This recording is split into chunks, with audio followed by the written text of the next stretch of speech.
सत्य के साथ। नमस्कार, मैं हूं संजय कुमार और आप देख रहे हैं टीवी न्यूज़ वायरस।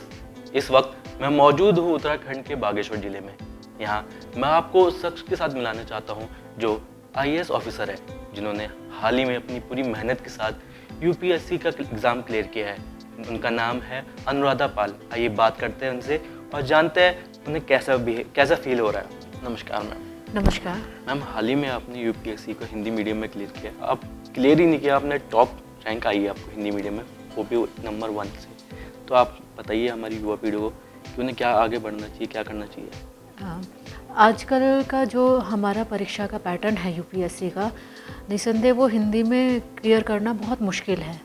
उसके 2-3 कारण हैं। पहला कारण तो ये है कि हमारी जो मटेरियल है, जो हमारा परीक्षा की तैयारी करने के लिए जितना भी हमें अध्ययन सामग्री की ज़रूरत होती है, वो अवेलेबल नहीं है मार्केट में। वो ज़्यादातर इंग्लिश मीडियम के लिए ही है। दूसरी बात ये है क्योंकि जो भी हमारे हिंदी न्यूज़पेपर हैं, जो करंट अफेयर्स के लिए और अन्य सामान्य ज्ञान के लिए पढ़े जाते हैं, वो हिंदी के अखबार उतना अप टू द पॉइंट नहीं हैं जितना इंग्लिश के हैं। जैसे हम देखते हैं the Hindu, Indian Express, Live Mint, इस तरह के अखबार ज़्यादा पढ़ते हैं और उनके एडिटोरियल से ज़्यादा क्वेश्चंस बनते हैं। तो वो अवेलेबल नहीं है, तो इसलिए बच्चों को उसको ट्रांसलेट करने में, उसको समझने में बहुत ज़्यादा दिक्कतों का सामना करना पड़ता है। तीसरा ये है क्योंकि बहुत सारे सब्जेक्ट्स ऐसे हैं हमारे जो कि ग्रेजुएशन लेवल तक आपने इंग्लिश मीडियम में ही पढ़े हैं, तो फिर उसको हिंदी में लिखना बहुत मुश्किल होता है। अगर सोशल साइंस आपने हिंदी मीडियम में पढ़ा है तो बच्चों के सामने डिफ़िकल्टी ये होती है कि सोशल साइंस, सामाजिक विज्ञान को फिर इंग्लिश में कैसे ट्रांसलेट करें, क्योंकि सामाजिक विज्ञान का जो विषय है वो तो वो इंग्लिश में, हिंदी में लिख लेगा इजीली, लेकिन उसके साथ साथ जो साइंस एंड टेक्नोलॉजी है प्लस इकोनॉमिक्स है, वो उसको हिंदी में लिखना मुश्किल होता है। तो ये हिंदी मीडियम के बच्चों को लगातार प्रॉब्लम आती है। इसके अलावा एक प्रॉब्लम बच्चों को ये आती है क्योंकि इंग्लिश एक कर्सिव राइटिंग है और इसमें स्पीड और आंसर मैच करना पड़ता है। हिंदी राइटिंग लिखने में आपको फ्लो टूटता है, तो वो सब चीज़ों को देखते हुए भी हमें ध्यान रखना पड़ता है। लेकिन अगर कोई ये सब चीज़ों को मैनेज करते हुए अगर हिंदी में अच्छे से आंसर लिखता है तो उसके चांसेस काफ़ी हैं। ऐसा नहीं है, अभी हाल ही में जब मेरे टाइम पर जब मैंने परीक्षा उत्तीर्ण करी, मेरी 62 रैंक थी। 61 बच्चे मुझसे पहले इंग्लिश मीडियम के थे, लेकिन अभी हाल ही में कुछ बच्चे और भी अच्छा हिंदी मीडियम में कर पाए हैं।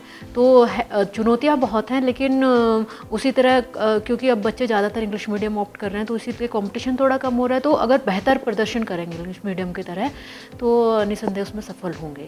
तो चूँकि हमारा जो हिंदी बेल्ट क्षेत्र है या फिर हमारी रीजनल और भी रीजनल लैंग्वेजेस हैं, वो अपनी भाषा में कंफर्टेबल होते हैं, तो उनको एक एडिड एडवांटेज ही होता है। तो वो हिम्मत ना हारें, बस समय के साथ अपडेट होके चलें। तो ये मेरा, और दोनों, ऐसा नहीं है कि मैं हिंदी मीडियम से हूँ तो मुझे इंग्लिश पे कंट्रोल नहीं है, तो उसको इंग्लिश पर भी कंट्रोल है। मीडियम चॉइस करना उसका मतलब अपना कंफर्ट के हिसाब से है, लेकिन उसको पता दोनों होना चाहिए। मतलब ऐसा नहीं है कि इंग्लिश का कोई है तो मैं उसको हिंदी में ट्रांसलेट नहीं कर पाऊँ, या हिंदी का कुछ है मैं उसको इंग्लिश में ट्रांसलेट नहीं कर पाऊँ।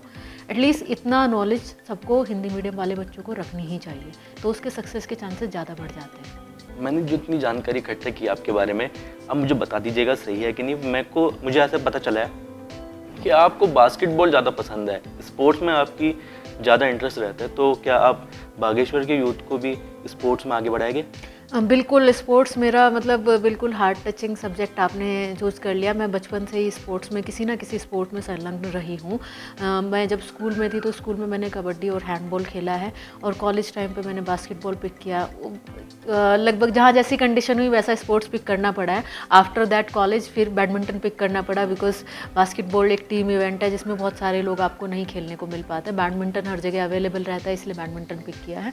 तो मैं स्पोर्ट्स से लगातार जुड़ी रही हूँ, चाहे मेरी पिछली पोस्टिंग हुआ एज एसडीएम, सिटी मजिस्ट्रेट या सीडीओ। हमेशा मैंने स्पोर्ट्स में युवाओं को, बच्चों को हमेशा प्रेरणा भी दी है और उनके लिए इंफ्रास्ट्रक्चर क्रिएट करने की भी कोशिश की है। यहाँ पर भी आते ही मैंने, अभी हम राज्य स्थापना दिवस सेलिब्रेट कर रहे हैं, उस दिन मैंने बहुत सारी स्पोर्ट्स प्रतियोगिता का आयोजन करवाया है, और जो भी इंफ्रास्ट्रक्चर की कमी यहाँ पर है वो मैंने आते ही बात करी थी डायरेक्टर स्पोर्ट्स से कि यहाँ स्टेडियम नहीं है, तो उसको हम फास्ट तरीके से किस तरह बना पाएँ, तो ये मेरी प्रायोरिटी में रहेगा।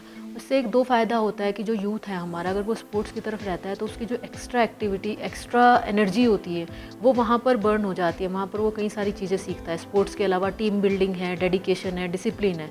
अन्यथा हम देखते हैं कि पहाड़ों का युवक हमारे कई नशे की लत में या अन्यत्र एक्टिविटी में वो हो जाते हैं। तो स्पोर्ट्स हमारा ना केवल फिजिकल स्ट्रेंथ बिल्टअप करता है किसी भी प्रतियोगी परीक्षा के लिए, बल्कि मेंटल स्ट्रेंथ भी बिल्टअप करता है। तो ये एक हमारा ह्यूमन एसेट बनता है, मानव संसाधन की दिशा में एक काम रहता है। तो वो मैं निसंदेह यहाँ पर भी करूँगी। आपसे अभी बात आई है नशे की, तो अभी पुष्कर सिंह धामी भी नशे को रोकने के लिए उन्होंने 2025 तक का बोला है कि उत्तराखंड नशा मुक्त हो जाएगा।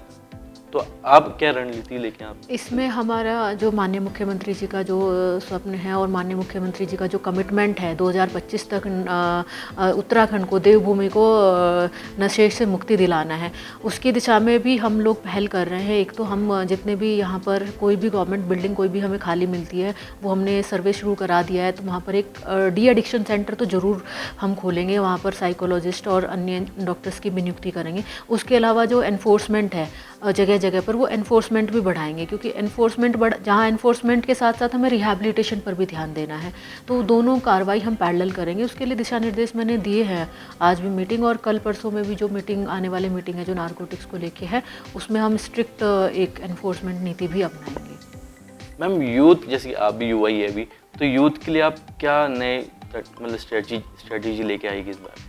यूथ के लिए देखिए, यूथ में बहुत ज़्यादा एनर्जी होती है। किसी भी सोसाइटी का, किसी भी समाज का क्या बोलते जिम्मेदारी यूथ के कंधे पर आ जाती है। और कोई हेल्दी समाज जिसे हम बोलते हैं वो युवाओं से बनता है। अगर किसी समाज का युवा अच्छा है तो वो हमारे पास एक एडवांटेज है, हमारी एक एसेट है। तो युवाओं पर काम करना बहुत बढ़िया है। युवाओं पर काम करने के लिए दो तीन चीज़ें हैं। एक तो उनका स्किल डेवलपमेंट, हमें मैपिंग करनी पड़ती है कितने युवा हमारे पढ़ाई करके, कितने युवा हमारे बाहर के एडमिशन के लिए जा रहे हैं, कितने युवा यहीं पर हैं जिनको स्किल की ज़रूरत है, कितने युवा हमारे प्रतियोगी परीक्षाओं की तैयारी कर रहे हैं, कितने युवा हमारे स्पोर्ट्स में हैं।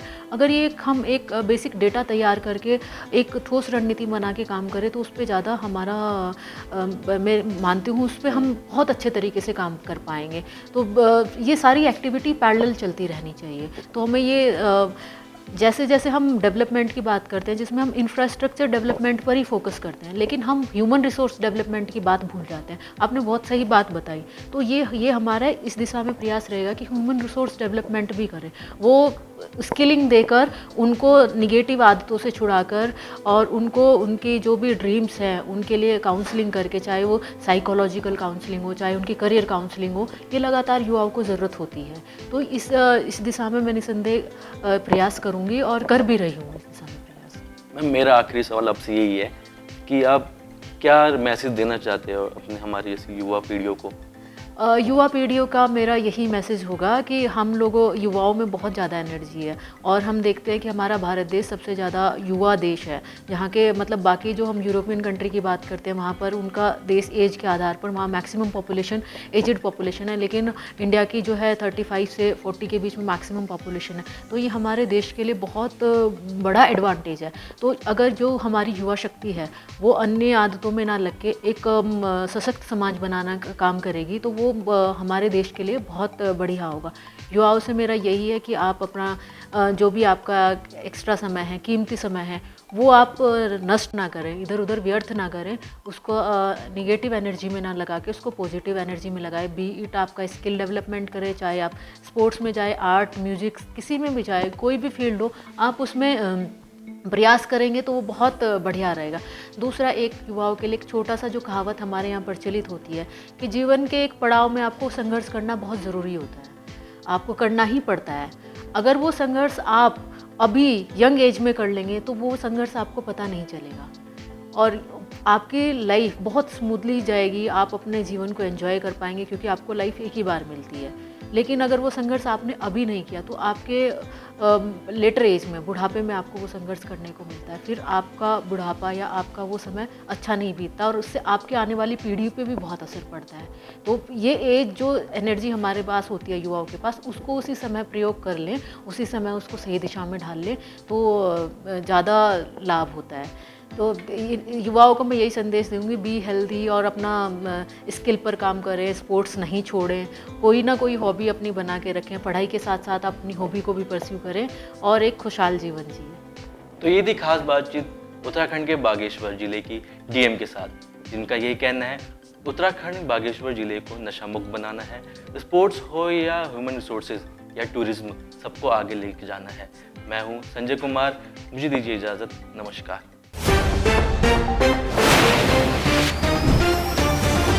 सत्य के साथ